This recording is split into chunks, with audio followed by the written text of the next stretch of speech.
Hello guys! Welcome back to Star Trek The Original Series Season 3. Today we're going to be watching an episode called The Lights of Zetar. This is episode 18 in Season 3, and Season 3 means we have no idea what we're going to expect at all.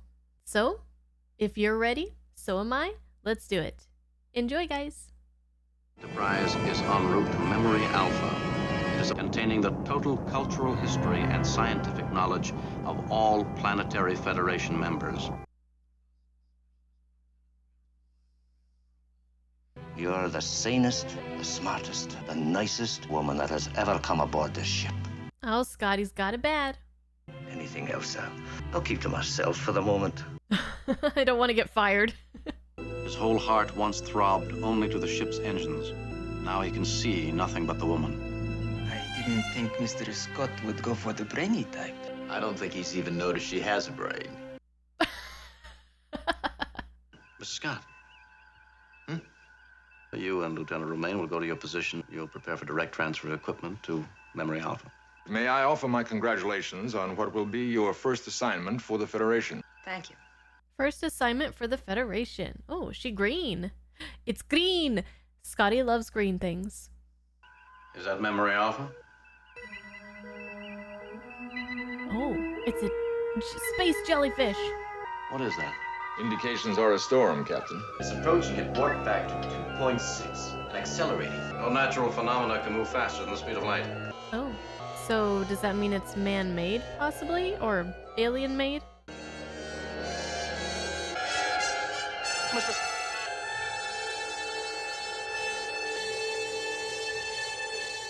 Why did we not try to do evasive maneuvers? Oh wow, the zoom in. That's what Scotty sees when he looks into her eyes. I see the whole universe in your eyes. So, Memory Alpha, I recognize that name because it is the name of a website that is kind of like the Star Trek Wikipedia, and now I see where they got that title from. Whenever I I can't remember the name of like a planet or like an alien species or like a character, I'll just like search in Google, and a lot of times Memory Alpha website is what comes up where I'll like get my little reminders and stuff. So when I heard that, I was like, ah, that's really cool. The Lights of Zetar. Well, lots of lights for sure. Well, Kirk is acting very strangely. Sulu, get us a double out of there. Oh, he can talk now. All decks, damage report. Dr. McCoy, Mira! Emergency. Mira! What's that you're saying? She got a frog in her throat or what? Bones, how did you know we needed you? After the disturbance was over, she just collapsed. I guess he probably just came to check on everyone after that whole thing. You had quite a fall. I'm fine. You let me be the judge of that. Do you feel like walking to sickbay? Hi, I feel You get to sick bay, Lieutenant. That's an order. Yes, sir. She's very stubborn, huh? Captain, during the disturbance, Memory Alpha was hailing. I wanted to respond, but I couldn't make my hand move. It was not hands that were paralyzed, it was eyes. No, it was speech that was affected. I couldn't utter a sound. Everybody was affected differently depending on what they needed to do at that moment. They couldn't do it. In each case, a different area of the brain was affected. Our voluntary nerve functions were under some form of pressure. Kirk was trying to talk too, and he couldn't. Everything appears normal, Doctor. Thank you. What's that you're doing, nurse? Recording our responses. But why? I haven't had a single response worth noting. Well, have I? You're the only one that passed out, and I want to know why. You're the doctor. You tell me. This whole thing is a new experience for me. All of you are accustomed to new experiences. It's part of your work. And now it's part of yours. So, This is her first deep space trip, and you know how that affects people. What did you feel before you passed out? Absolutely nothing. Lieutenant, you're being completely uncooperative. Are you putting that into my record? It's not true. she's being very combative. Perhaps you can explain to her that any career she hopes for in Starfleet requires discipline and cooperation. She just didn't understand. Did you know, lass?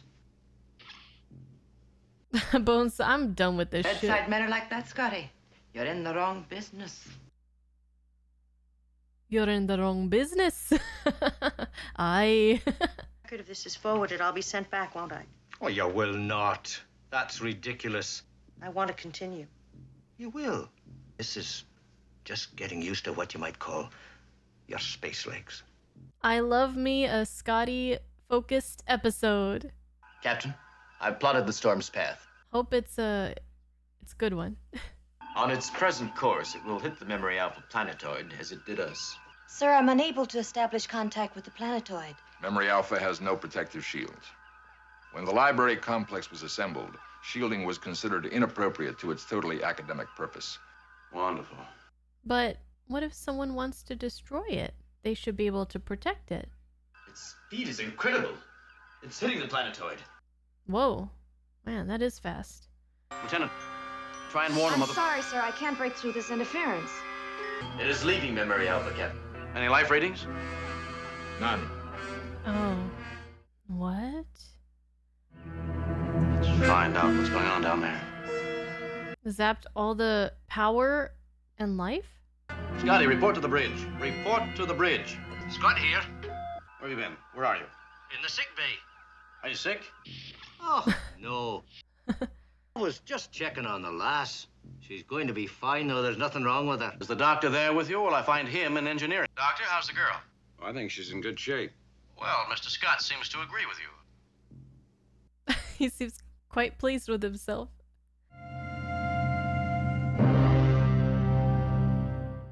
Who's that? The storm has cleared Whoa. Memory Alpha. It is heading away at incredible speed. Look at that. That's the light. That's the whole archive. We are beaming down to investigate. Damage reports, Mark. The memory core is burnt out. The loss to the galaxy may be irretrievable. Captain!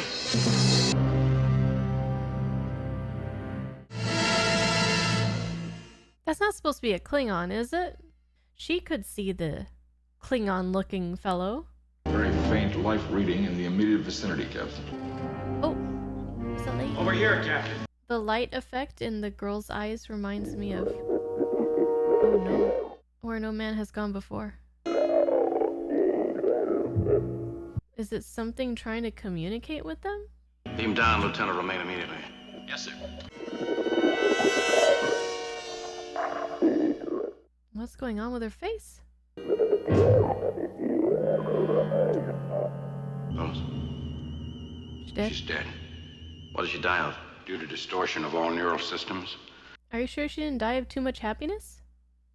Yes, Captain. Lieutenant, when you were unconscious, you were speaking. What did I say?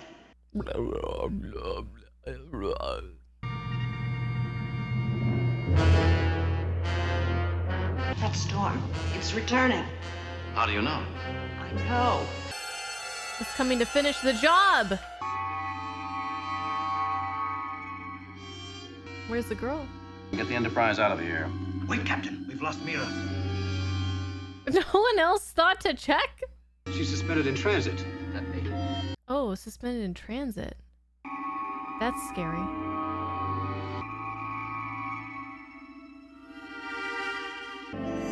All right, Mr. Sulu. Get us out of here. Present course will bring it across our starboard side, sir. But I saw those men dead. In their exact positions. Clairvoyance? Have you ever had visions of the future events before this? Never. What's frightening me ever since that storm hit, I've had such strange thoughts, such feelings of terror. Space. Space. The final frontier.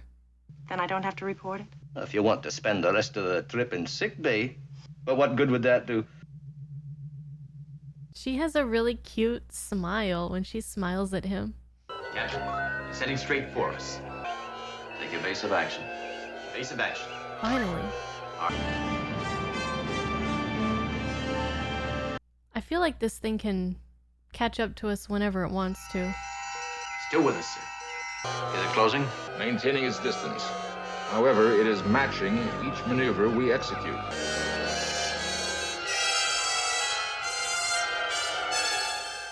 Gosh. The music is making me nervous. It's so well done. What is it? Not what is it, Captain. What are they? There are 10 distinct life units within it. Who are they? Where are they from? It's clear we can't outrun them. Can we shield against them? I do not believe the Enterprise shields would prove an effective defense. We have to communicate with them. Lieutenant Uhura, open all channels, tie in the universal translator. Maybe I can talk to it. Them. We wish you no harm. Please, do not come any closer to our ship. They're passing our starboard side and maneuvering in front of us. Okay. Seems like they understood, at least that we were trying to communicate with them. It has accelerated its approach. Scotty, hold me. It's happening again. No! Perhaps it understands another kind of language. Fire? Prepare for phaser firing. We fire across its course. Do not hit it. A warning shot. Don't hit it. They're still approaching us. Prepare to lock phasers into the heart of the community. Fire. Oh.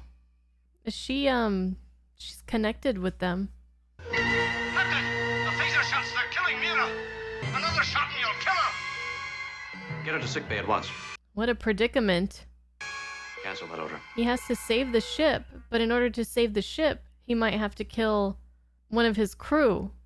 If she is to survive, we can't attack. Not directly.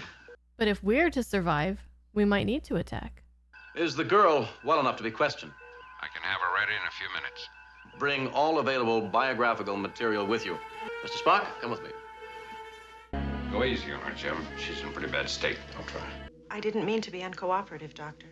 Of course you didn't. I told the captain. I want to help. As when we fired our main phasers into that force that is attacking us and seriously injured you. You mustn't worry about hurting me. Well, she was scared witless before, just a moment ago.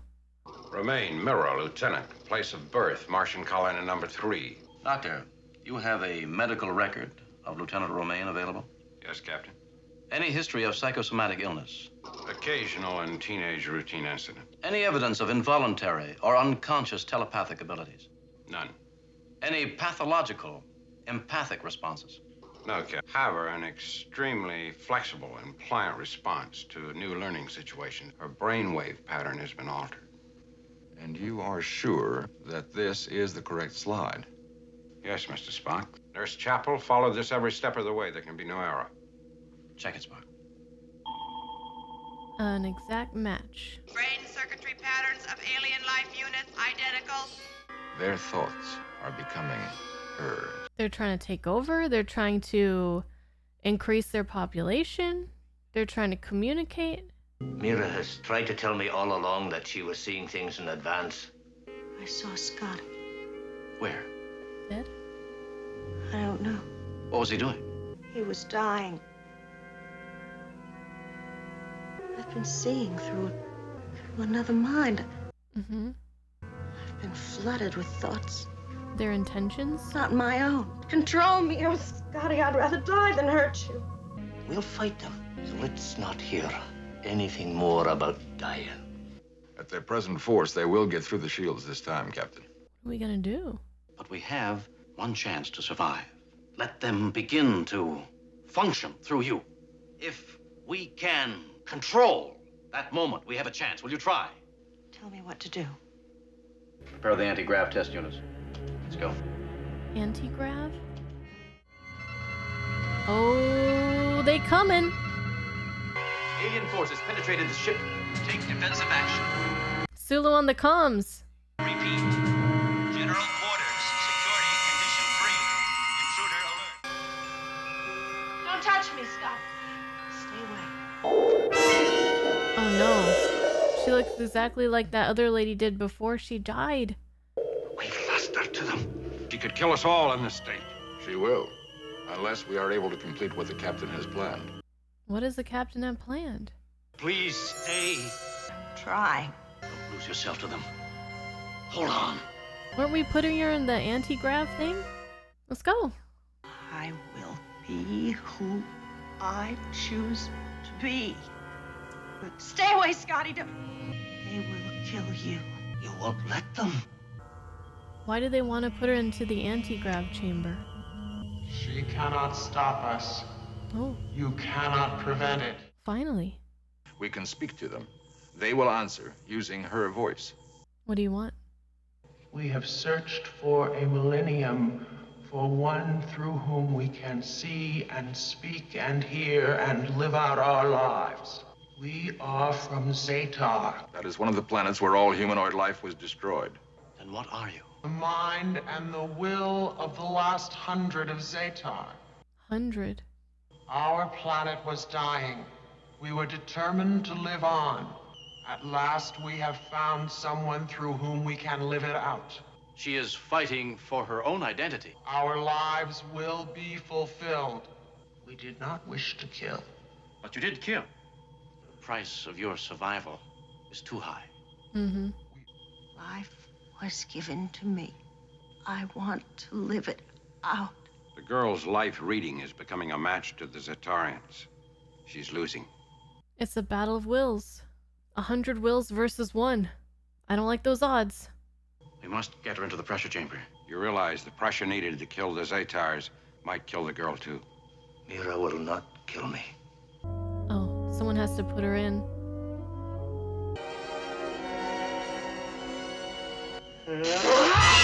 Oh! That shot him back far. Told you she wouldn't kill me. Okay, she's in and Scotty seems to be okay.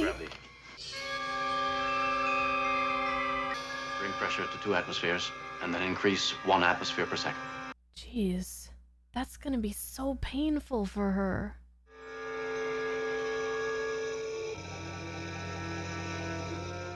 How can you stand the pressure of 1 atmosphere increasing every second? Continue increasing pressure. In a minute, this is pressure of 60 atmospheres. Pressure's dangerously high, Captain. May damage. Continue, Spock. What if she just exploded?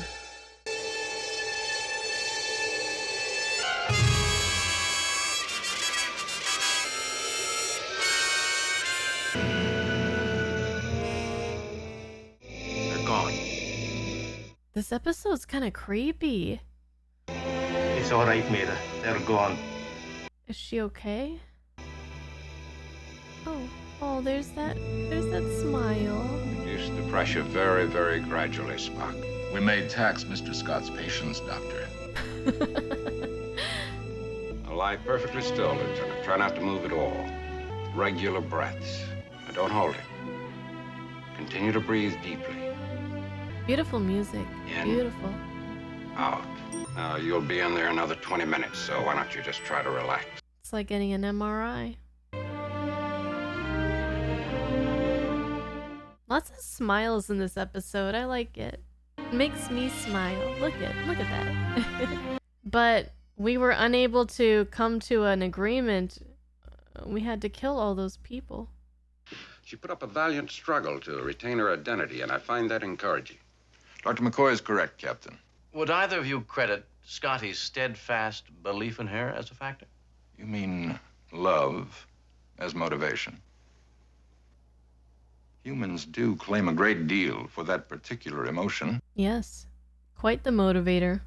Do I take it both of you agree that Lieutenant Romaine need not return to Starbase for further treatment? Well, I should think work would be a better therapy. Logical. But Bo says, "How dare you?" How's Lieutenant Romaine? Beautiful, Captain. Yes, Mr. Scott. Fit for duty. Oh, positively, Captain. Thank you. Well, this is an Enterprise first.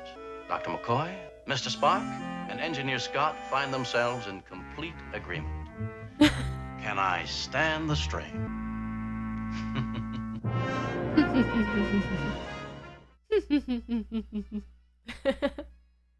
Okay.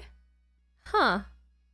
That was really interesting because what I was feeling throughout that episode was kind of changing from one extreme to the other.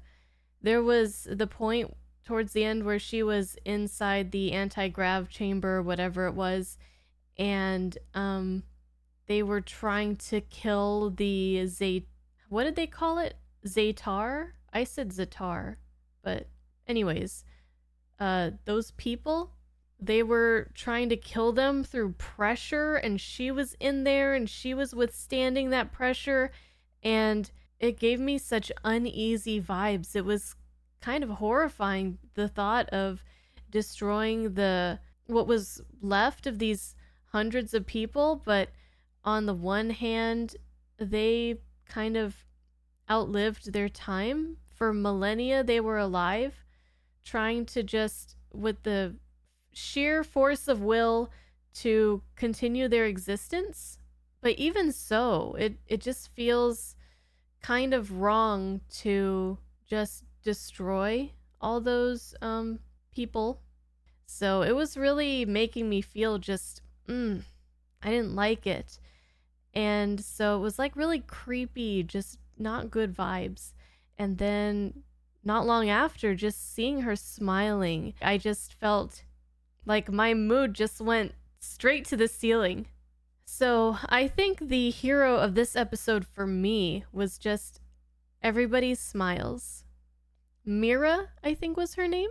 Mira Romaine Lettuce. Her smile was just positively breathtaking.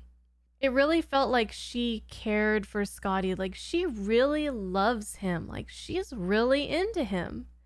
And then him smiling back at her, and Kirk smiling at the end. It just made me happy to watch, and it made me want to smile too. As far as the episode overall, it felt maybe a little slow in some parts. Like, I was kind of taken out of it a little bit to think, like, when are we gonna kind of like move this along? I can't remember exactly when for certain, but I think maybe it was a little bit slow. But it was nice to have like such a full cast. We had the main three. We had Scotty playing a very prominent role. We had Uhura. We had Chekhov. We had Sulu. Like, pretty much everybody was there. Nurse Chapel. I really love a full cast. Oh, and going back to smiles. This is just the smile episode. The smiles of Zetar. The smile that Bones gave to Mira. The smile that Bones gave to Mira after she was apologizing for being uncooperative, and he said, you know, it's okay. I know you weren't trying to be. If I saw that, I would not have any more worries. Like, I would be like, yep, that is a genuine. He has no hard feelings. And I'd feel very reassured if I saw that. I wish one of them would smile at me like that, you know? I am a little bit hesitant to comment on the visual effects of this episode because I'm not sure how different they are in this remaster to the original, but I did really like the effects of the lights of Zetar. They kind of reminded me of fireworks or something. They were very colorful. I really liked that, the way they moved around the ship and in her eyes, and it did really it brought me back to Where No Man Has Gone Before, with the Enterprise going through this barrier or these lights, and then some people pass out, and then they get these powers, and then there's this effect in their eyes. So I guess these Zetarians were traveling around and looking for a proper host, and in trying to mold somebody into the proper vessel for them to reside in, most people died, and then Mira was the one who had the mental pliability and the ability to adapt in those ways. She became a vessel that could work, that could withstand their mental brainwave manipulation and things like that. I'd say right now I put this episode as a little bit above average for me. I liked the guest star and all the other things that I've mentioned already. So yeah. Oh yeah, and I think it's really neat to learn where the Memory Alpha website gets its name. I'm here on it right now. Memory Alpha is a collaborative project to create the most definitive, accurate, and accessible encyclopedia and reference for everything related to Star Trek.